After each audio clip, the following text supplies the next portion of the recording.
We move now to take leaders' questions under Standing Order 36, and I call on Deputy Mary Lou McDonald, please.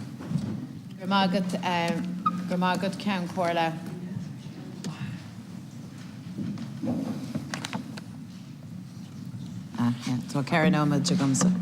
So, Gurmagad Kankor. Tishuk Aranina Fekamer and Maidu is more aspa didina on a hussy COVID. To Bjugnak Demile Dini in Agoni a Tihiokt Eigandala Anish is Scanal Ashin Ahishi. Is she aspa Tihiokta on Ger came is mo sustot Augustoshe Igdul in Ulcus Fe du Canaracht. On Friday, we learned that last month saw the single biggest increase in homelessness since COVID began, and that there are now almost 10,000 people living in emergency funded accommodation. So Taoiseach, we have come full circle on this, the failure of your government matching that of the last. On Monday, 3 separate reports were published, all showing another massive increase in house prices. And in parts of rural Ireland, these increases are more than 20%. So the average price of a home across the state now is close to €300,000, and in Dublin it is far more than that. So this means that you need earnings of between €77,000 and upwards of €100,000 in most of the state to afford a home. Taoiseach, this is so far above the wages, the earnings of the vast, vast majority of workers as to make home ownership completely and utterly impossible. This locks out a whole generation of home ownership, and of course, you know this, because this morning we see accounts of a confidential cabinet memo which states one of the reasons the new auto-enrolment pension scheme is needed is to help pay rent for the increasing number of older people who will now not own a home when they retire and will remain trapped paying extortionate rent. All of this confirms for us once again that this government are waving the white flag and telling a whole generation of people that they will never own their own home. Young couples starting out in their careers locked out of home ownership. A single person, even on a good income, locked out of home ownership. People in their 30s, their 40s, their 50s, locked out of home ownership. And why is this happening? Well, yes, COVID-19 construction site closures had an impact. Yes, Brexit supply chain disruptions are a factor, but these are not the main reasons. You see, for far too long, Fianna Fáil and Fine Gael have over-relied on private investors and developers to meet housing need. And God knows you've dished out tax reliefs, grants and subsidies like confetti. But all this has done is to push house prices up even more. Taoiseach, never was so much spent to achieve so very, very little. And now on top of this, we are quite rightly supporting families fleeing war in Ukraine, and we have an obligation to put a safe roof over their heads at this awful time for their country. So we are now dealing with crisis upon crisis. We are dealing with a massive housing emergency, and the scale of the government response needs to match that reality.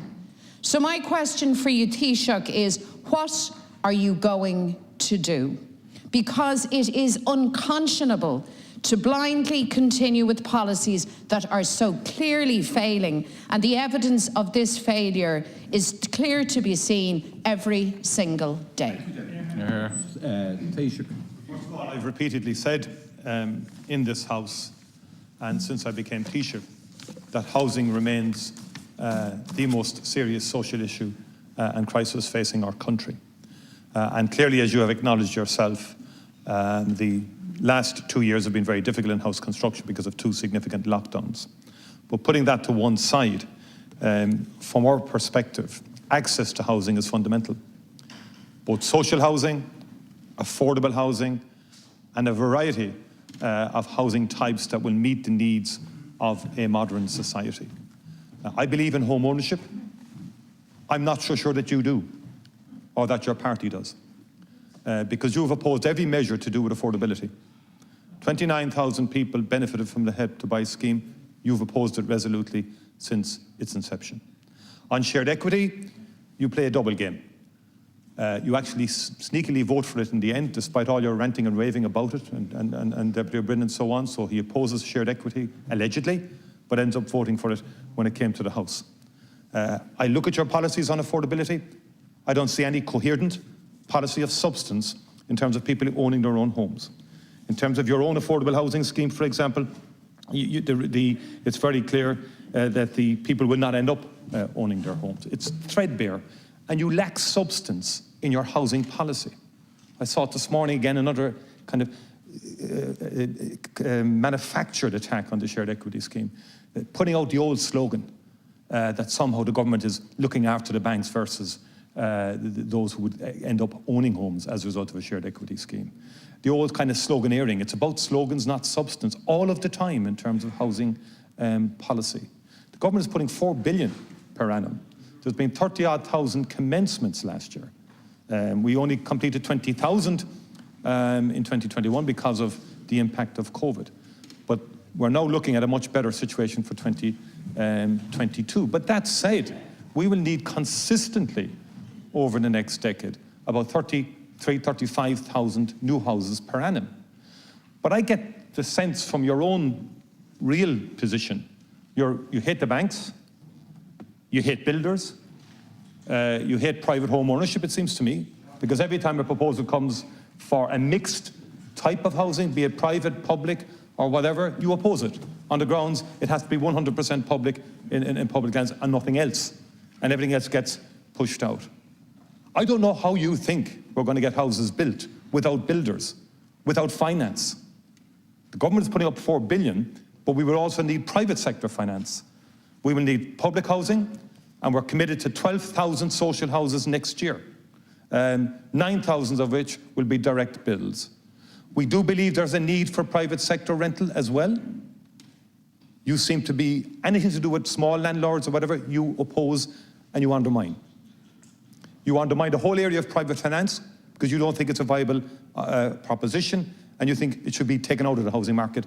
Given all the sloganeering, given all the politicking that you go on with in respect of housing, what we are saying is you need all types. You need social housing, you need affordable housing, you need private housing, we need new models like cost rent. Above all, we need supply. Supply, supply, supply is key. And we're committed to doing that under the Housing for All strategy. And yes, as you've acknowledged, COVID-19 has hit it in terms of 2020 and 2021, in terms of house construction. But some positive news from it is the number of commencements in 2021, 31,000. The fact that the industry itself has come back to pre-pandemic levels in terms of capacity and skills. The fact that apprenticeships in construction-related trades are up 40% in terms of the numbers taking on apprenticeships. Thank you, Taoiseach. So we're working on all fronts Time is to up deliver now, more please. housing because we need more supply. Deputy McDonald. So it's very clear, Taoiseach, again, that you cannot defend your government's record on housing. How could you? How could you? 10,000 homeless is not a slogan. House prices through the roof, up 20% in rural areas is no slogan. Generations locked out of home ownership and facing extortionate rents is no slogan. And 35,000 additional homes now required, according to your own Minister for Housing on the radio this morning, to accommodate families from Ukraine. My God, Taoiseach, that's not a slogan either. These are realities. And I am inviting you, as the head of government, to meet those realities head on. Your Housing for All plan is in tatters. It was never fit for purpose to begin with. But my God, now that as we deal with a crisis upon a crisis, a refugee crisis upon a housing crisis, the game is up. And I have simply asked what you propose to do to meet those challenges. I am hearing by way of response more of the same. And I have to tell you, Taoiseach, that is simply not good enough. Thank you very much. Taoiseach. You're wrong, Deputy. You're not beating realities. Housing for All is a very substantive, well-researched, evidence-based approach to dealing with housing challenges over the next number of years. I have seen nothing in comparison from your party in response to it. I've seen nothing in terms of solutions. We all know the reality. I've accepted that housing is the biggest single crisis facing this government.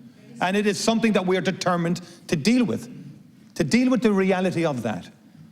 And that's why I'm saying consistently all of the time to people of all parties, including your own, stop objecting to the Devaney Gardens of this world, to the Oscar traders of this world, if you are sincere about meeting realities. Because you lack sincerity when you have that type of whole-scale opposition to projects that have been on the go for years and years, but have been objected to and put back. That's one aspect of it. The second aspect of it is around affordability. That every scheme that's brought forward by government on affordability is attacked by Sinn Féin.